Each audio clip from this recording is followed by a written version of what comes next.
You're listening to From the Horse's Mouth, intrepid conversations with Phil Fersht.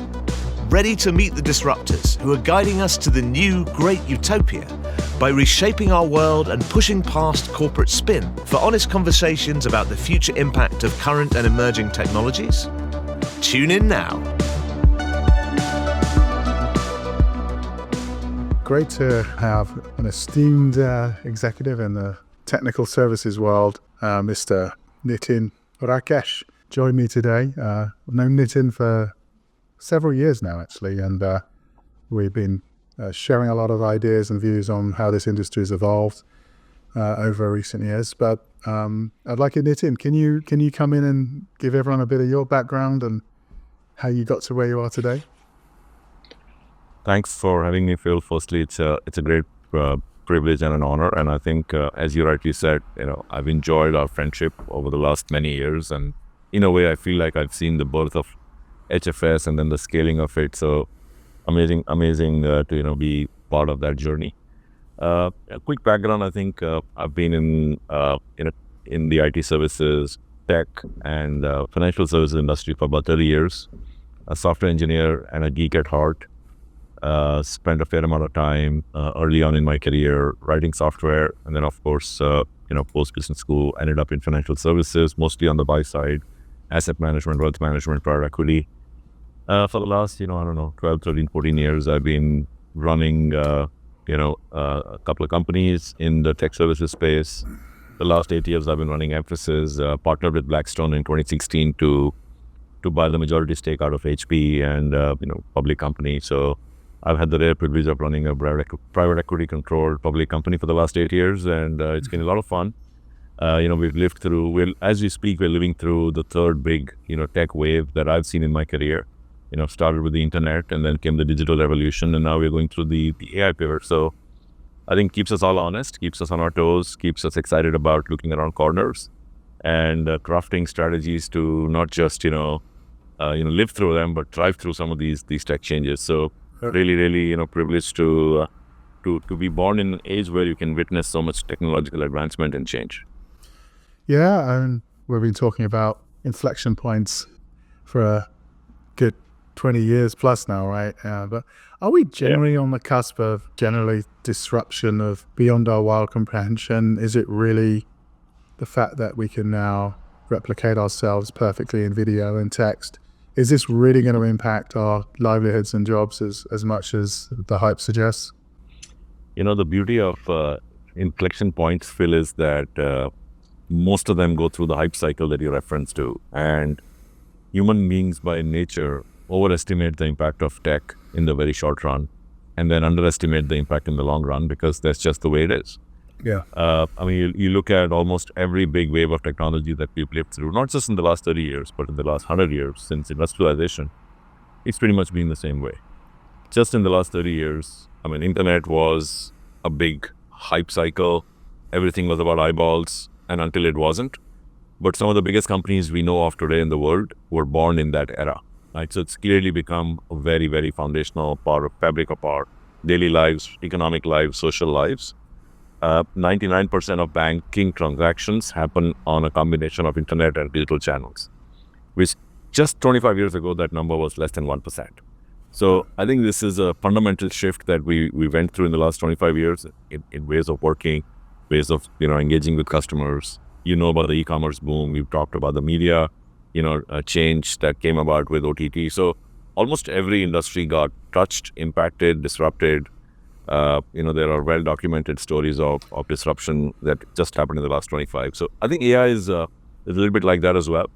Yes, there are some fun things around AI, such as fake videos and hashtag fake news, but more importantly, definitely a fundamental shift in the way we think about using technology. So, there's a lot of talk, as you know, in the industry about the services model being flipped on its head. Yeah. You got the software companies trying to eat into the services market. And so Salesforce now thinks they can sell a platform of agents to replace a lot of your call center people and other types of people who are servicing you. Services firms are trying to do something likewise, creating software-driven approaches that are going to be disruptive, to require less human engagement and these types of things. It still feels like a lot of talk, though, and not a lot of activity. And at the same time, we're still seeing most of the leading services firms continuing to at least post positive numbers. And in fact, if anything, it's improving with this new regime coming in and that sort of thing. So how real is this change? Is it really a recipe for wholesale change in services in the next 3 to 5 years, or do you think it's going to be a slower moving trend than that? So Phil, I think one of the riskiest phrases in investing and businesses this time is different. It feels like that every time we go through a pivot, it feels different, but the fundamental tenets of change management and adoption don't necessarily differ that much. Yeah. I think it's early days. We are probably in the first or second innings of a baseball game when it comes to adoption of AI. We're probably in the sixth or seventh innings when it comes to adoption of mobile and data and cloud. So I think this is a congruence of multiple different waves kind of colliding into each other. Right. It's not uncommon for traditional services models to be disrupted. We've seen that happen over the last 15 years when cloud was effectively, launched in the mid 2000s and became a mass adoption over the last 10 years. And we've seen companies that were focused on servicing enterprises around the data center infrastructure needs obviously haven't really been able to find their footing in the last 10 years. So I think it's a lot to do with where your portfolio is, what kind of investments you're making as a services company in R&D and capabilities to actually orchestrate the ecosystem, as you call it. Because if you don't really continue to invest and stay forward-leaning on where you think enterprises and customers need to get to, it'll be too late by the time they force you to get there. So I think, to me, this is change is the only constant, has been for the last 50, 60 years since IT services was born. And I think will be for the next 10 years. The pace of change, of course, has changed. We are now seeing rapid deployment. We are seeing faster adoption. I mean, Gen AI is a good example. ChatGPT went from 0 to 100 million users in a fraction of what it would have taken for any other consumer tech to do that. So I think keeping all of that in mind, this time isn't any different. There will be opportunities and there will be threats to our businesses. If we don't adopt where we think we can be better at delivering to customers and bringing value, then those service lines will get disrupted very, very quickly. I think this concept of SaaS and services as software is an interesting one, because you probably see a nice little rivalry, everybody wanting to enter into each other's space type of thing. But in the end, what makes sense to the enterprise is really what's going to drive the right business model. I mean, we've seen this in cyber. I think that's a very good example of where services will end up. If you think about providing managed security services, there's just no way to do it without using automation and platform. If you apply the same mindset to every other service type, I think that's kind of where we are headed. So I think it's good. We have some really good established models that have evolved in the last few years around cyber services, and that's kind of a very good template for us to adopt in the rest of the business as well. All right, interesting. Is this impacting the types of talent we want to have in technology type organizations, the service clients? Are you looking for different types of people, different attributes, different attitudes? How's that shifting for you? I think, so firstly, Phil, our industry was born out of lack of available talent in the right place, at the right time, at the right price, right? So our value proposition as an industry very much includes the ability to create net new talent, especially in what we used to call niche skills. So we're absolutely focused on making sure that we create this net new talent pool, because it's impossible to go find that talent because technology, that we're talking about is just so new. So that's, having said that, I think there's definitely a few characteristics that are more important today than they were 10 years ago. Probably also maybe 5 years ago, but I think we started seeing that change through the digital transformation revolution as well. What you need is you need employees who have the technical capability, who have the ability to go deep, right? So that depth of tech has become important, right? That's why we use this full stack pivot over the last few years. But we also need employees who have the ability to learn fast. So I think this learning quotient applied with the tech quotient, or the geek quotient as we call it, is extremely important, because that's the only way you can stay relevant. Otherwise, you probably get very, very quickly outdated in the set of competencies that you know today. And I think that's well understood by our employee base. That's well understood by our client base.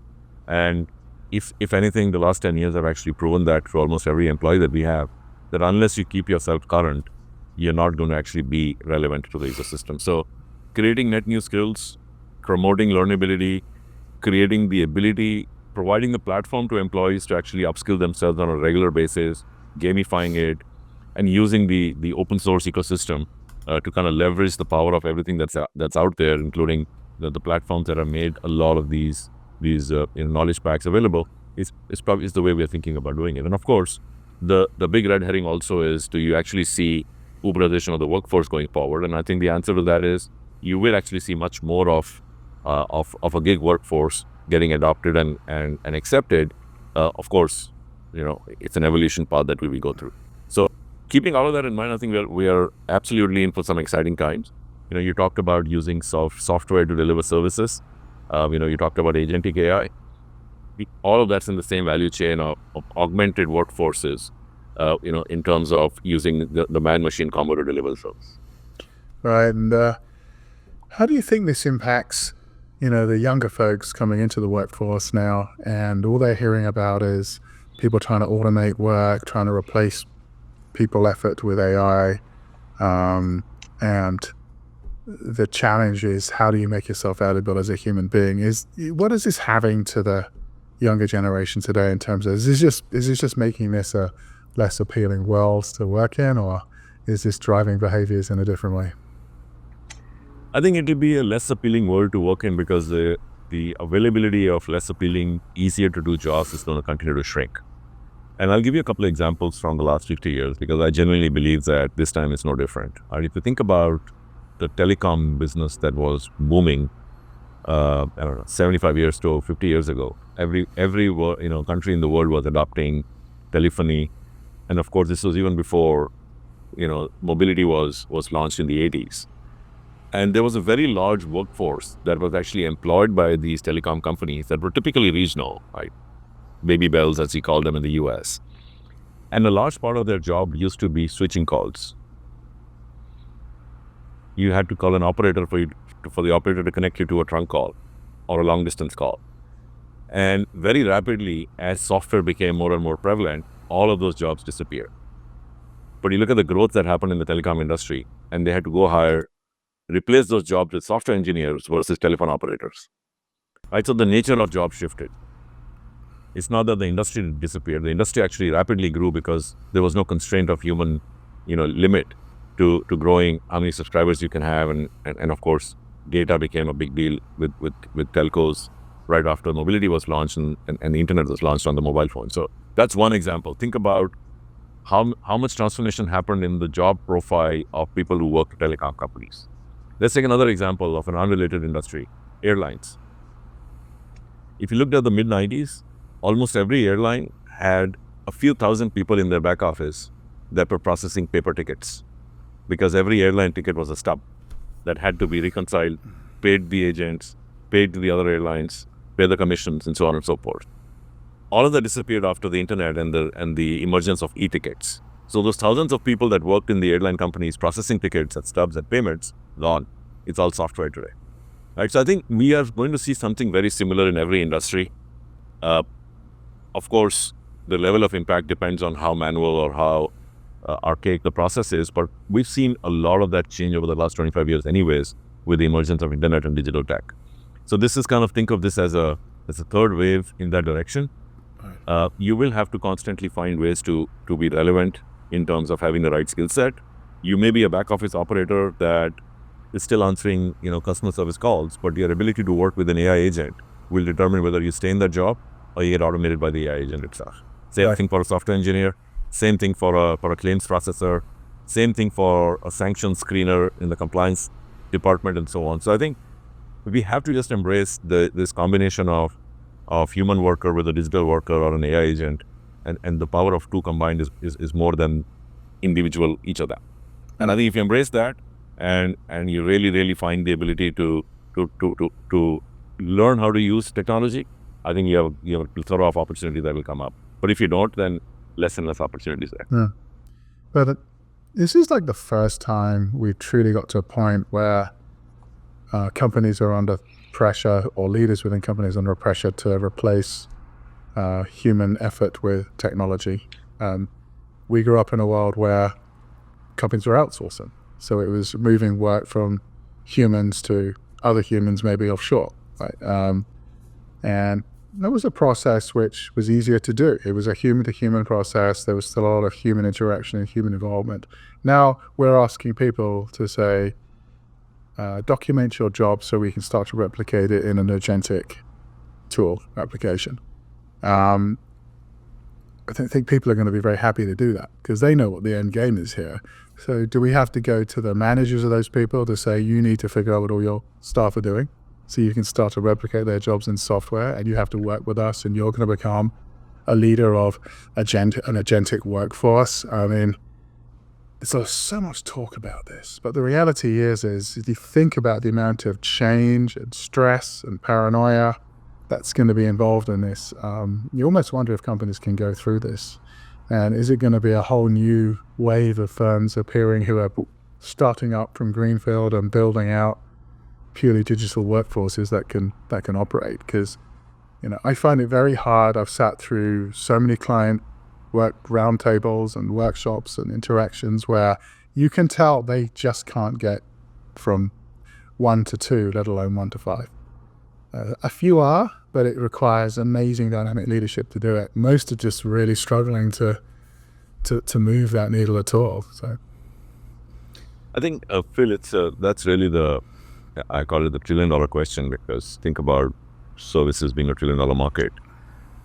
If you include business services, it's obviously much bigger than IT services. And this kind of has an impact across every element of services.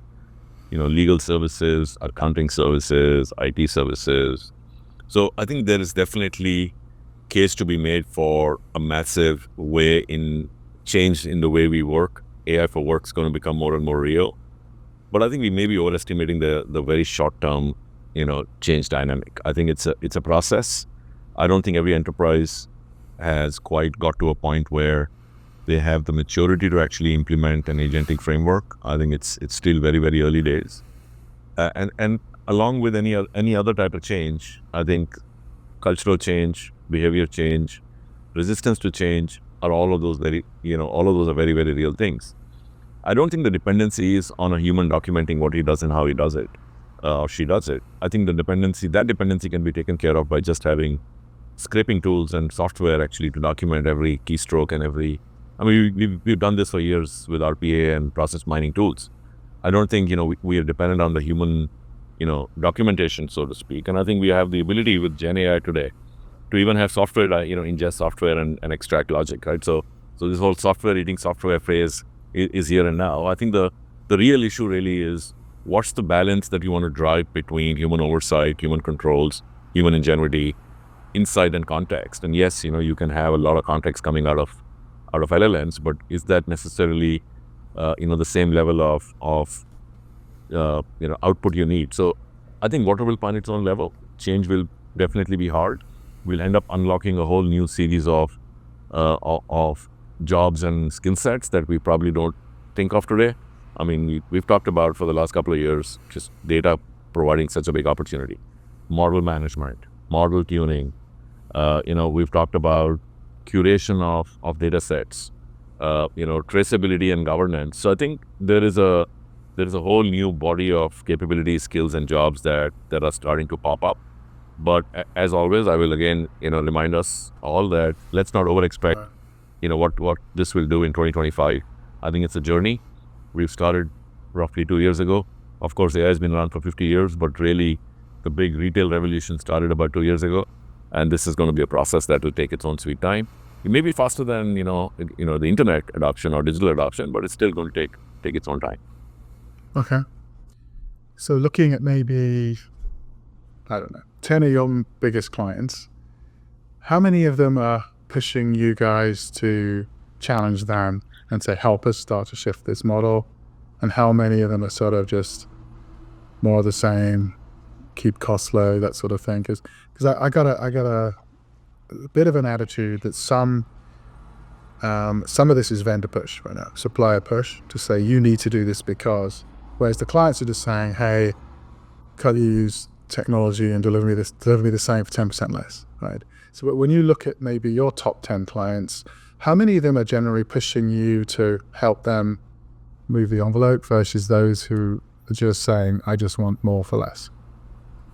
I think a great question. If I look at my top 10 customers, I'd say about between 30 to 40% of them probably have a point of view or a very strong desire to be forward-leaning on it. There's another 25-30% that is doing a lot of experimentation but hasn't really committed in a big way. And then there's the last 25-30% that is wait and watch. We don't really need to be the early adopters, and we'll see where this ends up. Even within the top 25-30% that are actually very forward-leaning on it, again, there are innovators and then there are fast followers. And I think it's you're absolutely right. In some cases, there is a lot of top-down pressure, not just from vendors actually, but from C-suites and boards, because everyone's looking for an AI strategy, so to speak, because it's just been blown out of proportion with the hype cycle. So I think it's like all sizes and all shapes of positionings, but there is a consensus that yes, this is something we will keep an eye on. This is something we'll have to continue to find ways to invest in. And I think the trillion-dollar question, right? Are they releasing new funding into this? The answer is they're looking to repurpose a lot of investments, but they're not necessarily saying, I'm going to allocate another 2% of my revenue as budget so I can be better at using AI. I think it's a lot to do with, let's repurpose all the tech investments we have. Can we find the money? We'll probably not be efficient as we can be. So efficiency really is the number one reason why they're looking at this capability, besides just experience transformation. Yeah, and who are they turning to for help here? Are they going to their hyperscalers, the tech companies? Are they going to consulting firms? Or are they going to Indian heritage outsourcers? Who's getting the business here? I think the very forward-leaning, very, very mature players, and we have a couple of customers like that, have actually spent a fair amount of time building up their own teams first, because they want to make sure they have their own opinions before they start inviting third parties to give them a point of view. And of course, they will all work within the ecosystem of the tech partners they have, whether it's the hyperscalers or some of the other platforms. There is a category of customers that also have created a chief AI officer role, right? We saw the emergence of CDO and chief digital officer and chief data officer, and I think some of that is getting, in a way, I won't say repurposed, but they're kind of evolving that further into an office of AI or data governance and the like. So I think very, very mixed bag, so to speak, Phil. There is no one size fits all. There's no one established model. Of course, there's a role that consulting firms are playing. There's a role that global SIs are playing. There's a role that hyperscalers are playing. And of course, firms like ours that have also made a very big investment very early on, even before 22-23 timeframe. We are ready to we have an opinion and a point of view, and we believe we shouldn't be waiting for our clients to ask us. We should actually be taking ideas to them. So I think it's a pretty broad combination of things. Interesting. Good. Well, I think we're definitely venturing into new waters. It's interesting to hear the shifts going on at the talent level and at the delivery level now. So what do you think we'll be talking about in 2 years' time? If we sit down here and we've gone through various inflection points, are we going to be on this same inflection point, or do you think there's something else just hiding around, lurking around on the horizon? I think we'll in a number of cases, we'll still be talking about how far have we come and how far further do we have to go. We probably also be talking a little bit about, how real is the technologies around the horizon. We've talked about quantum for a long time. Does it really have an impact? We'll see how the crypto digital assets boom plays out once the new administration comes in. Let's keep an eye on that, because there may be some fundamental shifts depending on what stance the Fed or the SEC takes on some of these crypto assets and how real they become embedded into the financial services, DeFi framework, so to speak. So I think there'll be some interesting things to talk about 2 years from now, but we'll still talk a lot about what we talked about today, probably at a different vantage point than we are at today. Right. So we're now on a definitive curve and we know where it's going. Well, this has been terrific, Nitin. It's great to have you back on the conversation, and look forward to seeing you soon and keeping more of the focus that we've got right now going, because these are definitely interesting times. And this year we're seeing I think we're going to see some real action happen compared to maybe wait and see that we saw last year and the year before. Sounds good, Phil. Thank you for having me. All right. Always a pleasure talking to you, and keep doing the great work that you and HFS are doing, and we're a big fan of yours. Thank you very much. Appreciate it. Thanks a lot. Cheers. Thanks for tuning in to From the Horse's Mouth, Intrepid Conversations with Phil Fersht. Remember to follow Phil on LinkedIn and subscribe and like on YouTube, Apple Podcasts, Spotify, or your favourite platform for no-nonsense takes on the intricate dance between technology, business, and ideological systems. Got something to add to the discussion? Let's have it. Drop us a line at fromthehorsesmouth@hfsresearch.com or connect with Phil on LinkedIn.